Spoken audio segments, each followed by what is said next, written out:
Hello everyone, this is General Hand Grenade. Welcome to my war room in Prince George, British Columbia. In today's video, we are going to continue on our Global War 1914 Masterclass series. And this particular one is going to be on trench lines. How to make them and how to break them. Because that's a huge part of this game. And right off the bat, I got to tell you, forget everything that you've learned over the past, I don't know how many years you've been playing this game or these types of games, whether it's been Axis and Allies or Global War 36. None of that matters when it comes to trench lines because this is a different rule set. This is something unto itself. And it's not just that the rules are slightly different, but everything about it is different. How you approach it is different.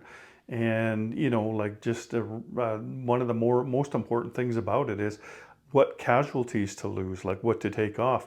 You're used to just taking off the lowest price casualty. Well, that's not necessarily the case. It could be, but it might not be. It depends on what you got left. Depends on what your opponent's got left. So very, very important that you forget everything you know about these types of games and treat this as something totally new to you.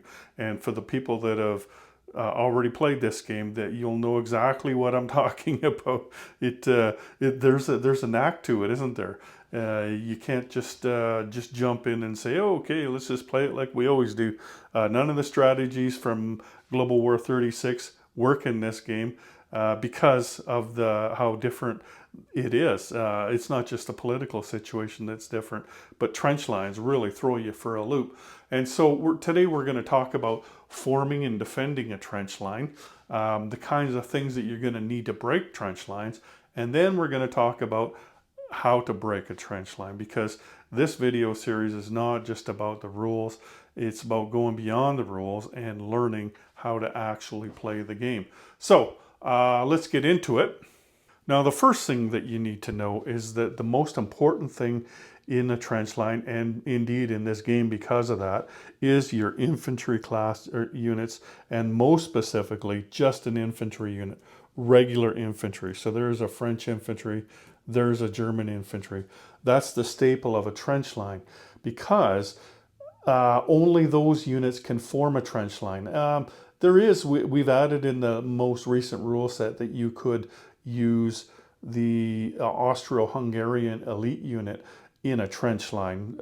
You could just substitute the regular infantry for one of those, or you could use 6 of them if you wanted, but that would be a pretty expensive trench line. You're not going to defend any better with it. It's just you can use it as a substitute. But only regular infantry can form a trench line. It doesn't matter that some of the other infantry class units cost more. They don't count when it comes to trench lines. But that doesn't mean that they're useless, though. Like, let's just talk about that right off the bat. Here, let me grab some of these things. So we've got an elite unit here. We've got a trench fighter. Let's throw in a colonial infantry. We've got a militia. We've got a naval infantry. What else we got here? Let's see. Oh, we got a cavalry, or no, we've got cavalry, but there's a mountain infantry. So all of these units, I mean, you can use them all in that territory when you're defending, but none of them will contribute to a trench line. Now, what is a trench line? Okay, well, let's just state off the bat. That's 6 regular infantry units. That's a trench line. And why that is important is because if those 6 infantry units are still there at the end of the first round of combat, then that turn is over for combat. Like if the French were attacking, and they could not get rid of these 6 infantry and break them down to 5, then combat is over and the French player would move on to their next combat, or their turn would be ending if that was the last combat or the only combat that they had. So that's what make this guy so valuable. But the other ones are still valuable in the game as well. So the mountain infantry, now he's not going to help out making your trench line any stronger, right? Like these guys are going to defend at 6. They usually defend at 4, but in a trench line they defend at 6. And the mountain infantry in the mountains is only going to defend at 5, even though he costs more. But If you're in the mountains and you don't have a trench line, then a guy defending at 5 is going to be better than defending at 4. And you've got your naval infantry. So if you're doing an amphibious assault, you're not going to take double casualties with your naval infantry. So clearly they have a place in the game too. It's just not on a trench line. They can be in the territory and they're also going to defend at 4, but they're not going to be at 6, and they're not going to help preventing breaking that trench line. Now these guys, the elite unit, they're all different, but for instance the German one here, he is more valuable attacking a trench line than he is defending, because he's still only going to defend at 5 like he normally does, but when he does the attack, he will eliminate one of the defending artillery from first strike. It's still going to get to shoot, but it's going to get to shoot on the regular round, not on the first strike round of that round of combat, right? And then your other guys here, like militias and colonial infantry, they're basically cannon fodder, so they do have a place in a trench line. And then trench fighters, if it's late enough in the war, and you can buy trench fighters, this guy's much better to have than either one of these two when you're in a trench line, because when you're attacking a trench line, the trench fighter is first strike, plus he's got target selection of 2 or less, and like these guys, he defends at 2 or less, but he also attacks at 2 or less. So that makes him a better unit to be purchasing for your cannon fodder. The only problem is you can only buy 2 of them, but you're going to find yourself wanting to buy more infantry and artillery than anything. So we've talked about the infantry class. Let's talk about artillery class. So as you can see here, let me just show you something. So I actually made this thing up. I blew it up. That's why it looks a little fuzzy. So there's the regular board. It looks a lot better than this. I just wanted the extra space on this one. Anyway, so you've got your artillery as well. They're the other important thing in a trench line. So you've got artillery, heavy artillery, and trains. They're all artillery class, and they're going to be the other staple in a trench line, because they're the ones that are going to be rolling on first strike, and they're about the only offensive unit in the game that like there's some other ones, but not until you've got some type of technology, right? These are the only ones that you can get without technology that are actually good units that you can attack with, but they're also good for defending as well. Artillery is very valuable in the game. They don't form a trench line, but they help attack and defend a trench line. And so that's what makes them so valuable in a trench line. You're going to need them both for attack and defense. Now there's also one more thing when it comes to defending trench lines, and it is your fortifications. Now we did not want fortifications to make trench lines too powerful, because they're already powerful enough. It's really hard to get through a trench line. And so it is not going to boost your regular artillery that are in the trench line. So this guy defends at 6, each of them, they're still going to defend at 6. Everybody else though are going to get boosted. All your other infantry class units are going to be +2 in the trench line. So that's the only thing your fortification is going to do for you, is boost all of your other infantry class units here +2. And so a fortification's not that great. I personally don't purchase fortifications because of that reason. I think it's more cost effective just to buy infantry than to pay 8 IPP for one of these things and then buy cheaper units. And then they don't stop the attack if you don't have enough of them. Like, you're just way better off just buying regular infantry. But if there's one there, like the game starts, there's one in Lorraine here for the French. Great. If you're going to give me one, I'll take it, right? But I'm not usually going to build one because I don't think it's that cost effective. If it helped your artillery, sure, but it doesn't, right? It only helps the infantry class units, and not the ones that are forming the trench line. So that's fortifications. So let's talk about technology. And there really is only one technology that is going to help you out when defending a trench line. I mean, you could say that wartime economy is also going to help you. That's another technology, but that's going to help you do everything. That's just an overall great technology to have, probably the best one. But the second best one, if you're going to have any trench lines at all, like the Americans probably don't need it, you know what I mean? Japan doesn't need it, but certainly the Germans and the French need it, and also it would be great for Italy, Austria, Hungary, just about all the nations of the game, and that is defense in depth. And the reason is because defense in depth knocks down what you need for a trench line to 4 infantry.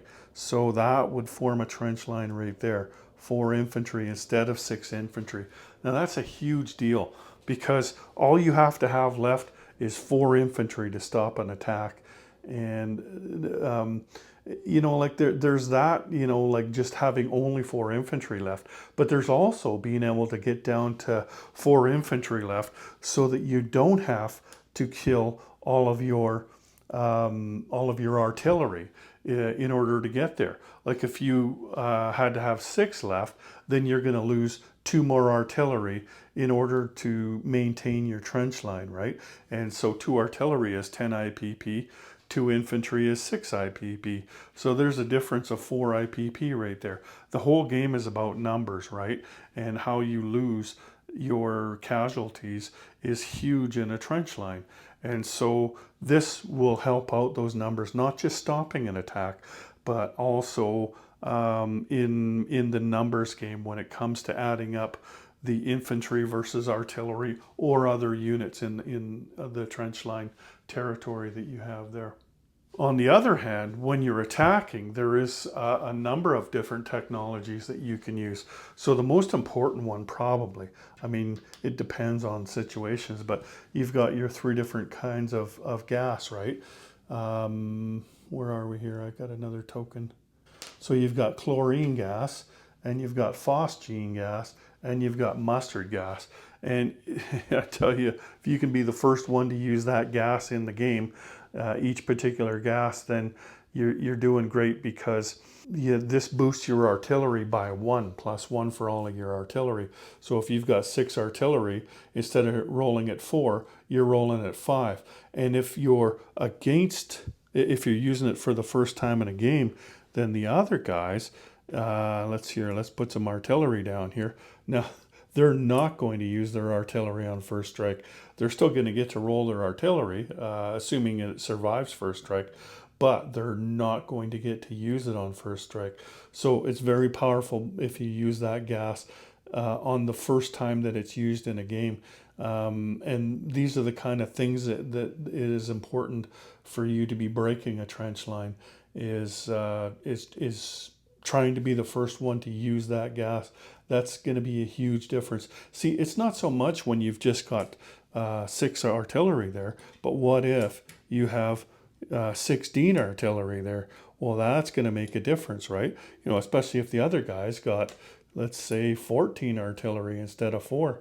Well, you rolling 16 first strike and them not rolling any first strike, and these guys are at 5 and these guys are at 4.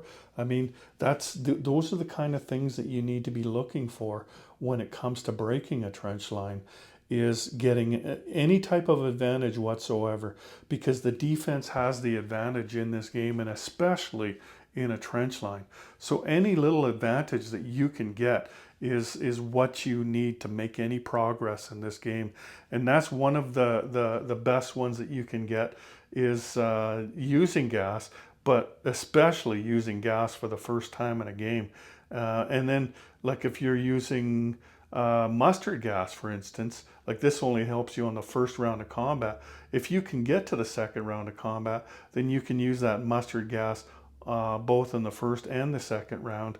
And so you can imagine like 16 artillery going twice at the other guy. You're only, first time you use it, you're only going to negate their first strike on the first time, because the second time they know it's coming, right? So, but you're still going to get that +1 for your gas. So that's probably the best one. So another one that's going to help out the offense is hurricane bombardment.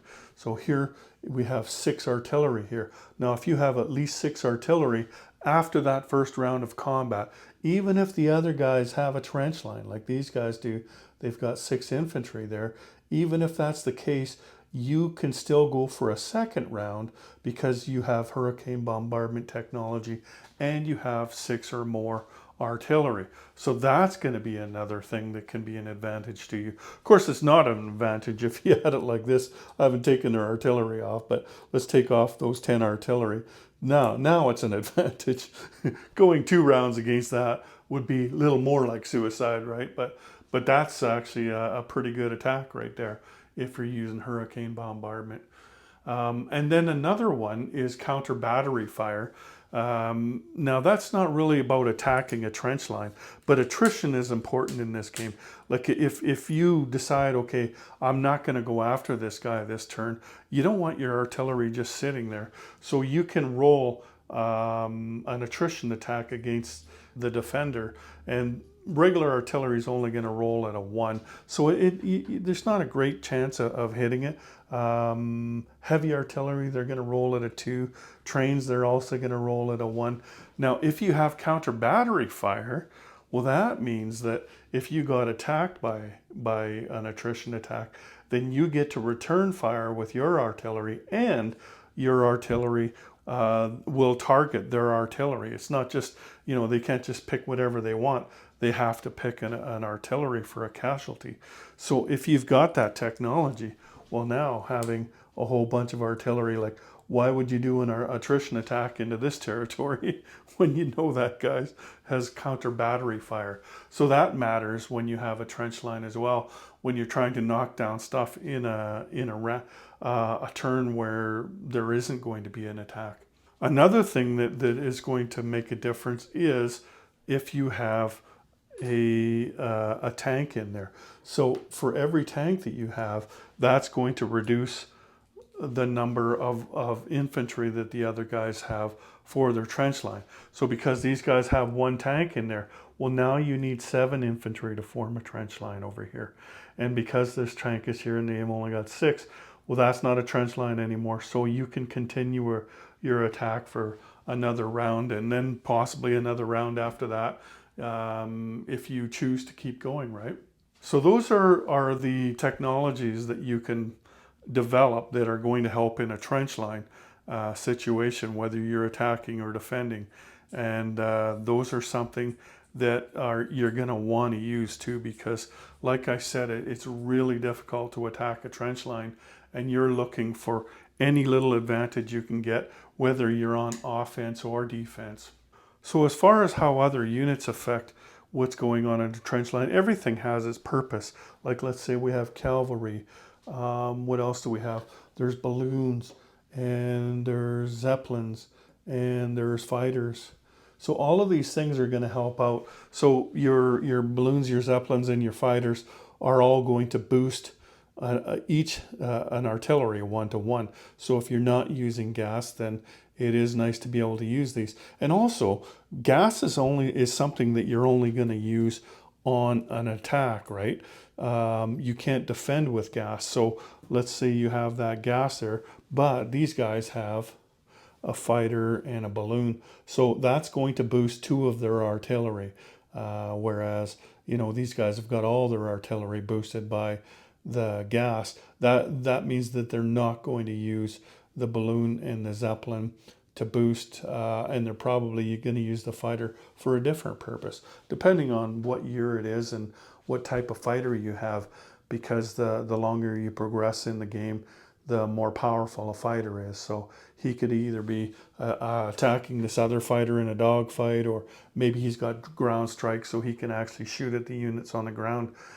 So those units are going to help as well. Now cavalry is an interesting unit because it does cost more than an infantry, right?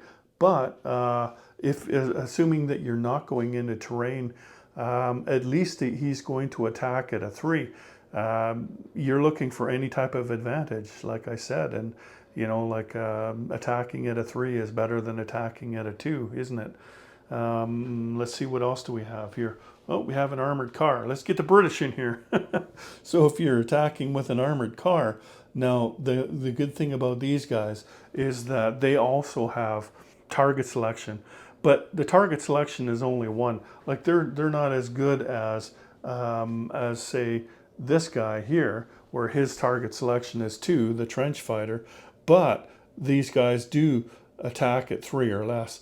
And so that's what makes them valuable. Like they attack the same as cavalry would, or a camel for that matter. You don't see too many camels in a trench line, except in the Middle East, because you don't get a lot of trench lines down in Africa, right? Most of those are either somewhere in Europe, either Western or Eastern Europe, or down where the Ottoman Empire is. And so camels don't affect trench lines too much, although they can. They're basically the same as a cavalry, right? One of the unique things about this game is seasons. Now, you don't see that in the 36 game or in any of the Axis and Allies games, but in this game there are 3 different seasons. One of them, winter, you only get 1 round of combat. So that's the same as having a trench line. So when you do have a big fight that are on trench lines, everything is going to work the same. The difference that you're going to do, let's say we're attacking the French here, is that you don't mind losing infantry because they're a cheaper unit, right? Like if they get, say, 4 hits against you, you don't have to take off 4 artillery just to save your trench line, because you know that they're not going to get another shot at you. So rather than doing that, you could just lose 4 infantry here. And that makes a big difference in cost, right? Like that's a difference of 8 IPP. And so that's why I say casualties make a difference in this game, how you take them, because it depends on the situation. So that's one thing that seasons are going to do for you. But the other thing is, when you know that winter time is coming next turn, depending on who you are in the turn order, like let's say France is attacking Germany here. So let's say that you're in the summer season and you have to worry about, okay, if I attack them and I lose a lot of stuff, then Germany can come in and slaughter me. Well, like this is there's too many German units here and you wouldn't do that in this case. But if it was French only had a little bit more than Germany, that might not be a good attack unless it was summertime, because when you go against Germany, and you don't break their trench line like you weren't expecting to. But the next turn, it's winter, and so Germany's only going to have 1 round against you. So if you think that by attacking Germany, they're not going to get you back and take you in less than 2 turns, then you can just go ahead and do that, because you know that the seasons are going to save your butt the next turn, right? So, like these are things that you need to think about, right? And also, so when you are planning a big attack, let's say on the other hand, now it's Germany going against these guys, you don't necessarily want to start your attack against these guys in the summertime, knowing that it's going to take you more than 1 turn to do it. So you're expecting to attack them, hoping they can't replenish as much as you can replenish, and then the next turn you go to attack them. Well, if it's winter time, then they're going to stop you anyway, if they can stop you in 1 round, right? But if you start in the springtime, then you can attack and then they stop you. And then summertime, you get to attack and break their trench line, and there you go, right? So timing is everything in this game, because of those seasons. After developing these rules and playing with them, you got to wonder why they don't put seasons into all of these games, because it sure adds a whole new element to the game. Just the way that it's done, it makes sense for one thing, makes it a little bit more realistic, but also it adds that extra element of strategy to it. So the takeaway from all of this is timing, of course, terrain not so much, but the right combination of units. That's more than anything what is important when it comes to trench lines. Having your infantry and your artillery class units regular infantry, and then any type of artillery class units, the right technologies, and a bit of luck doesn't hurt.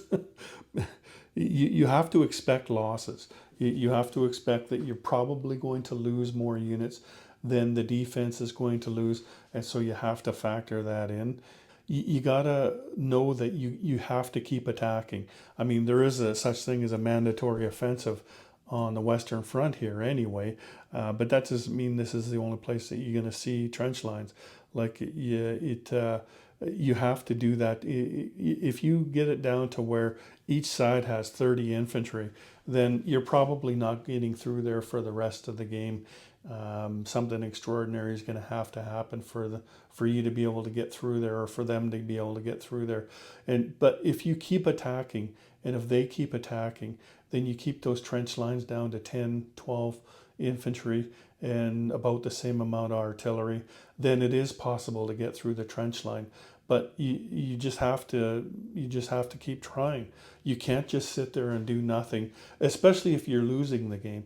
Now, the reason that you would do that is if you are losing the game, then you will just stay there and just keep piling units up, because that might be the only way that you're going to have a chance at winning the game. But if you need to get through there in order to win the game, like if the Germans had to get through to Paris because the points are in favor of the Allies late in the game, then you have to keep attacking. You have to keep going. There's just no getting around it. And with the right combination of units and the right technologies, you can make some headway in there. It doesn't hurt to have a little bit of cannon fodder with you, right? Because instead of losing your infantry or your artillery, you might be losing militia or the trench fighters. So these things are great. Can't underestimate what a trench fighter does for you. For one thing, like say you are going against this trench line here, if you hit with that trench fighter, you can choose the infantry casualty, and so the trench line is broken right there just because you got the one hit with the trench fighter. It doesn't matter what other unit you hit them with, they could have taken the artillery off, but because you hit them with the trench fighter, there you go. You took off the infantry, or you might be using the trench fighter to take off the heavy artillery. Like if they got 20 infantry there, then it doesn't matter. You're not going to break the trench line. Might as well take off the expensive piece, right? I mean, why not? That's what target selection is for. So recently, I was talking to a guy online, and him and his friends are having a great time learning how to play this game. And he thought he had this unbeatable strategy where he bought just a god-awful amount of artillery for the Germans. Way more than this, but let's just say this is 16 artillery here. And then he would attack Paris with them.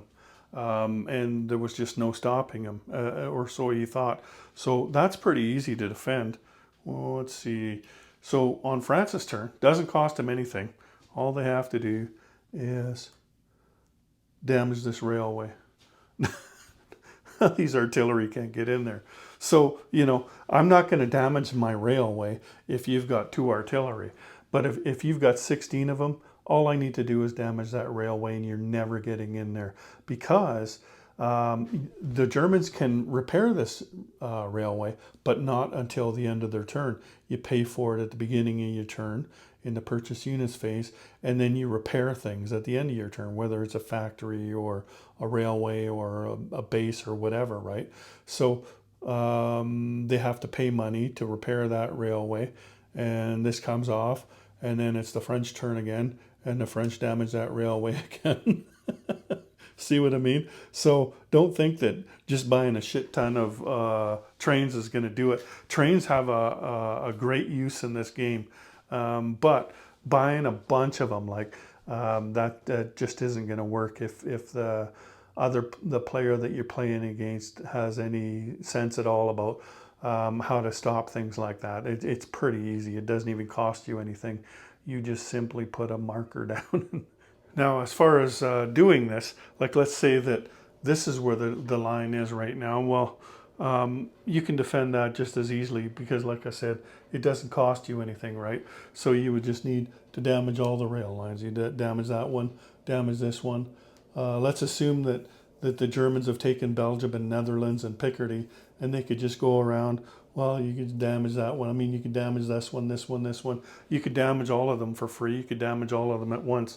And these trains here are never getting in there. So, you know, don't be too discouraged if your opponent buys 100 trains. 100 trains isn't going to do them any good. All you have to do is just break the rail lines, and they're never getting in there. But like I said, trains do have a use in the game, especially in Russia when there's a lot of ground to cover, because breaking a rail line, that can hurt you too. But not necessarily like if you're just defending Paris. If the Germans got you surrounded and, you know, like Paris is the only thing you got left, then yeah, absolutely take out all the rail lines you can, right? But, you know, I'd hate to have to damage all the rail lines in Germany just to, you know, just because the French bought 5 trains or 3 trains, right? Like that's going to hurt the Germans more than it's going to hurt the French. So you use it at your own discretion, right? Remember, if you damage your own rail line, and you're still going to have to repair it if you want to use it after that. And again, you can't use it that turn. You're going to have to repair it at the end of your turn. So you do have that tool in your toolbox. Just use it wisely, and you'll be okay. So I don't know that there's much more that I can teach you about trench lines, about defending them and about attacking them. It's more of a something that you have to experience to get better at it. I could explain every little situation where you lose this and lose that. Just remember that it's a numbers game, and to use the technologies that you have. And you know, when it comes to losing units, lose what you can afford to lose, but then keep your trench line, maintain your trench line. Be aware of when you are, what season you are, what season is next. You know, remember all of these things and factor all of these into your decisions when you're doing anything to do with a trench line, whether it's forming it, defending it, attacking it, or damaging your rail lines. Just use your head when it comes to all of this stuff. So that's about it. The next video that I'm going to make is we're going to talk about the Western Front in general. So we're going to set up the whole thing here on this little expanded map that I made. I made sure to include all of the territories that are necessary, all of the manpower icons, just so that this would be a useful tool for me to use when talking about the Western Front. Anyway, that's all I've got for you today. So take care, everyone. General Hand Grenade out.